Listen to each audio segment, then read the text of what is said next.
We often think of art sculptors in terms of the mediums that they work in, whether it's clay, wood, or metal. But sculpture is also informed by the tool choice of the artist. And artist Griffin Ramsey's wood sculptures are affected by a single, very dangerous tool, a chainsaw. Let's head to her studio and watch how she shapes her medium. I'm Griffin Ramsey. I'm a chainsaw artist in Austin, Texas. This is my studio, which is located between the Austin airport and a big gravel pit, so it's incredibly loud here, but I'm not the noisiest person out here, so that makes me happy. No one's complained about me so far. I've been carving wood for 7 years, and I just started learning ice about a year ago. It's a lot of the same tools, using mostly chainsaws. I'd say about 90% chainsaw, and then the rest is other tools like angle grinders, die grinders, sanders, and other things, whatever you can put to use. Here's some examples of my work. Just a range of sizes and details and subject matter. I'm known in the carving world for my pop culture wood sculptures. I often will reach out on Twitter to the people who follow me to see what's popular, what people want to see, and it's kind of a fun way to interact with my community. Here's one of the saws I use. This one I mostly use for blocking out, getting a lot of the material removed right away, but it has a specialty bar on it. Most of the time when you buy a chainsaw at the store, it usually has a stock guide bar which has a round end that's the same, I don't know, the same width consistently through the bar. You cannot use those you can't use the tip when you use a chainsaw like that because it'll kick back and it's really dangerous. But chainsaw carving bars are designed so you can use them a little bit more fluently and cut on a curve and sometimes use the tip. But most of the time when you buy a carving bar, it's a quarter tip or a dime tip. I have a dime tip right here. So I'll switch to this one when I start doing the detail work, because you can't remove a lot of material, but you can do a lot of little details pretty quickly. This is a dime tip. So when you start to get better at it, you don't even really have to use the die grinders quite as much anymore. You can do most of the work with the chainsaw, and it goes a lot faster. Today I'm going to be demonstrating my process by carving a dodo bird and a piece of salvaged cypress. So let's go check out my carving pit. This is my carving pit. Most of the work that I do is outdoors, especially when I'm using gas-powered saws. Today I'm using gas saws for speed and power, but I do have electric and battery when I want to work inside. But I can't work inside with gas because of the fumes. So what I do is subtractive sculpture. I need to put some thought into this before I just start cutting away, and divide everything up sort of proportionally and block out. And I'll show you that in a minute. But right now I'm just going to be removing the sapwood. This is organic material. This is some salvaged cypress that was sort of sitting in a river for a couple of years. So hopefully there's no bugs in it or rotten holes, but if that happens, there's ways to deal with that. I'm going to start by taking out this outer edge, the sapwood, to leave the heartwood in the center. The heartwood's going to be a lot more durable over time and be better to carve. It's not as spongy, and it's less likely to get any like insects or anything like that. The dodo bird, there's lots of different images that I found online. Some of them a little bit more fantastical than others. These all had a very similar look and look a lot more like anatomical than some of the like imaginings that I found online. I might make the feet just a little thicker than they normally should be, just for strength. That's another thing about doing wood sculpture instead of illustration or something like that. It has to be like strong enough to hold itself up. So there's also ways to maybe work a plant or something to create like a third point of contact, but the tail feathers are really not long enough to do that, so it might just have some real fat feet.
So that looked like actually quite a lot of material coming off. For some reason, this log has had a lot of sapwood. So now we're down to the heartwood. You can see a difference in color here, actually right here especially. That's where that old sapwood was, and this is the heartwood. This is all a lot nicer. Now that I'm down to the workable material, I'm going to start kind of drawing the basic outline from the side. So this is the profile. That'll be for the blocking out stage. So getting that basic silhouette cut out. And then with a smaller saw coming in and blocking in, which is coming in doing this sort of, if you were to look at it from the edge, just adding the little three-dimensionality to it. For this part, it's all about removing anything you know shouldn't be there to get down to the basic shape. And it'll go a lot faster blocking out because you get rid of everything that could confuse you. And then it's just shaping. And then once the shaping is done, it'll be creating all of these feather textures and the differences in lines that make it what it is.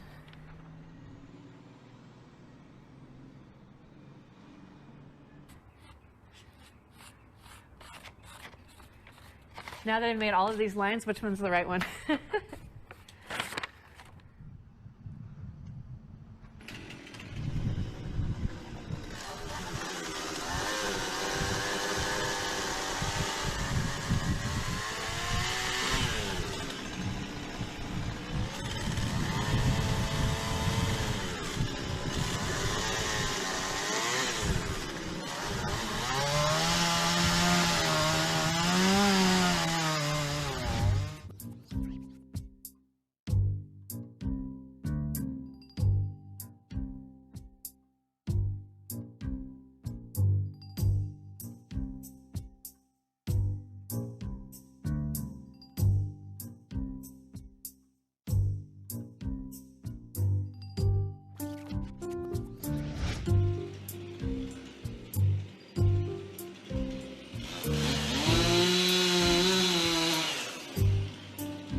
All right, so the blockout's not entirely finished yet, but most of the material, the basic shape is there, at least from this side.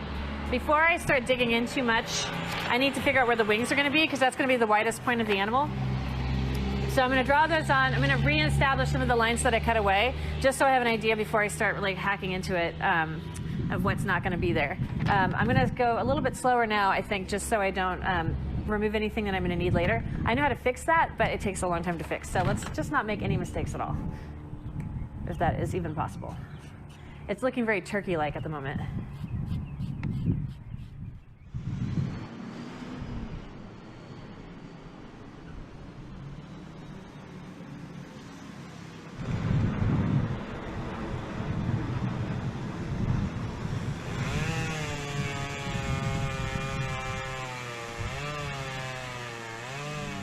One thing about chainsaw carving, it's a very full body art form, and a lot of times the cuts I make are my whole body is into it. And it's two reasons. Partly it's vision and being able to see what I'm doing, but a lot of it's also be able to maintain to have the stamina to keep doing it. You have to come up with little tricks, and when you can brace against your body to keep the saw steady and also take the weight off your arms, that's ideal.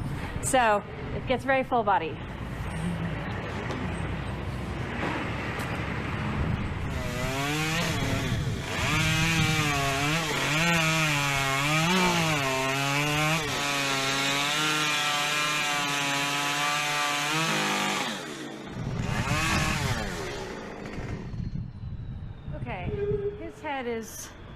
The whole back needs to drop down a bunch.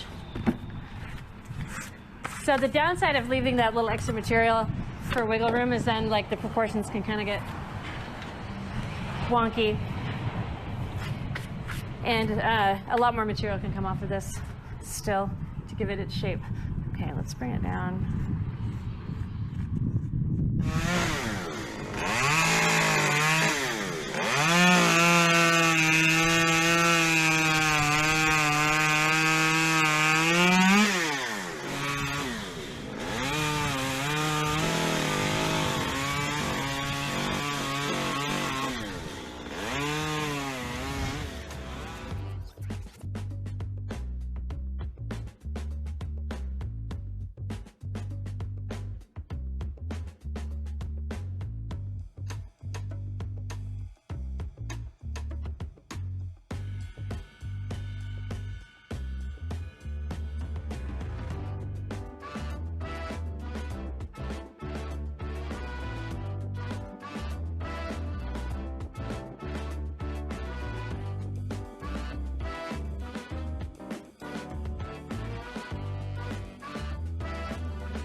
getting close.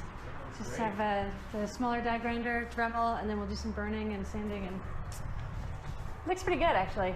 Yeah. I mean, it's chubby but cute.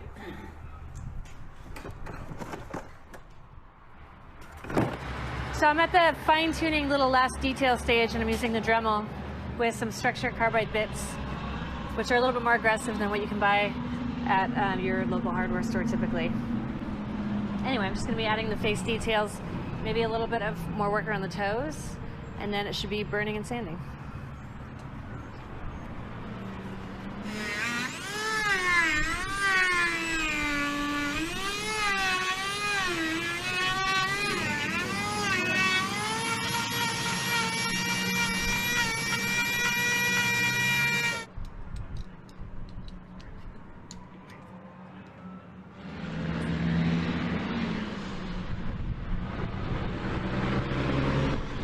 This is nearly the final stage. I'm going to burn the carving, which isn't totally necessary, but in this case it kind of is because there's a lot of fuzz left over on the wood. Some woods are fuzzy after you carve them, so the burning helps remove the fuzz. It also kind of creates the outer edge, sort of like a dry surface for sanding and other things.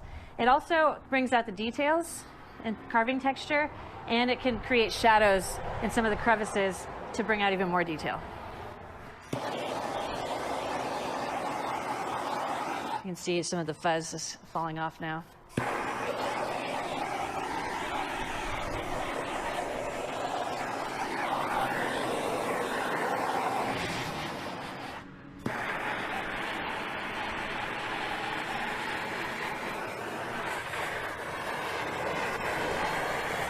Also, if using a chainsaw is not cathartic enough, then you can light things on fire. Another benefit to this art form.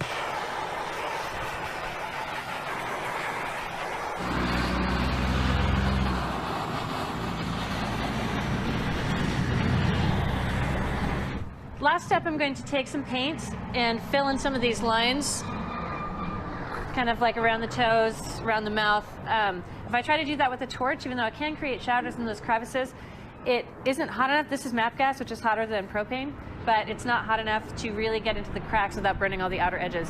If I had like a welding torch or something, I might be able to do it, but I don't. So I'm going to use paint so I have a little more control and I don't burn all my details off. And it's getting cold out, so let's move inside.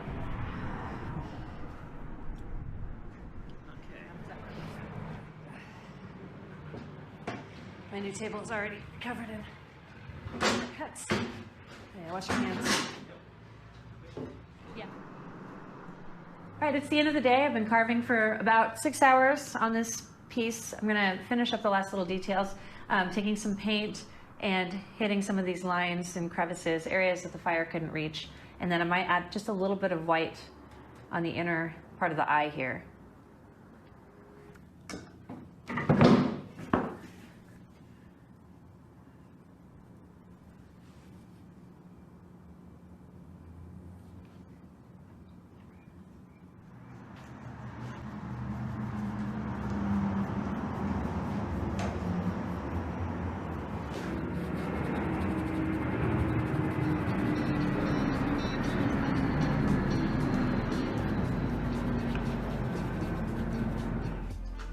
Okay, it's ready.